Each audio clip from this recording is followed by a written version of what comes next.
বিয়ের মণ্ডপ থেকে গ্রেপ্তার পুরোহিত, মুহূর্তেই হইচই পড়ে যায় বিয়েবাড়ির অনুষ্ঠানে। আচমকাই বিয়েবাড়িতে গিয়ে হাজির একদল পুলিশ। বিয়ে চলাকালীন মণ্ডপ থেকে হবু বর ও পুরোহিতকে পুলিশ ভ্যানে তুলে সোজা থানায়। বৃহস্পতিবার রাতে ঘটনাটি ঘটেছে শিলিগুড়ি মেট্রোপলিটন পুলিশের এনজিপি থানার অন্তর্গত অম্বিকানগর এলাকায়। পুলিশ সূত্রে জানা গিয়েছে, একজন নাবালিকাকে প্রাপ্তবয়স্ক এক ছেলের সঙ্গে পুরোহিতের বাড়িতেই গোপনভাবে বিয়ে দেওয়া হচ্ছিল। বিশ্বস্ত সূত্রে খবর পেয়ে নিউ জলপাইগুড়ি থানার পুলিশ বিয়েবাড়িতে হাজির হয়ে বিয়ের মণ্ডপ থেকেই পুরোহিত ও বরকে গ্রেপ্তার করে থানায় নিয়ে আসে। ধৃত পুরোহিতের নাম অমৃত গাঙ্গুলি ও বর পীযূষ রায়। ধৃত দুজনকেই শুক্রবার জলপাইগুড়ি আদালতে পাঠানো হয়।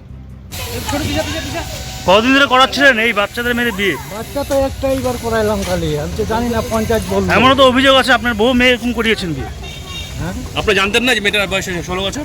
না, আমার তো পঞ্চায়েত আর এই ক্লাবের লোক বললো। আপনার বাড়িতে কেন করাচ্ছেন? বাড়িতে ওই যে কালী মন্দির আছে তো। না, আপনি জানতেন যে মেয়েটার বয়স 16 বছর, তাই তো? না না, তা জানতাম এর আগে অনেক করাইছেন আপনি, তাই না? না, না, আগে করাই নাই। আমি তো এমনি মানুষের বাড়িতে বিয়ে করাই।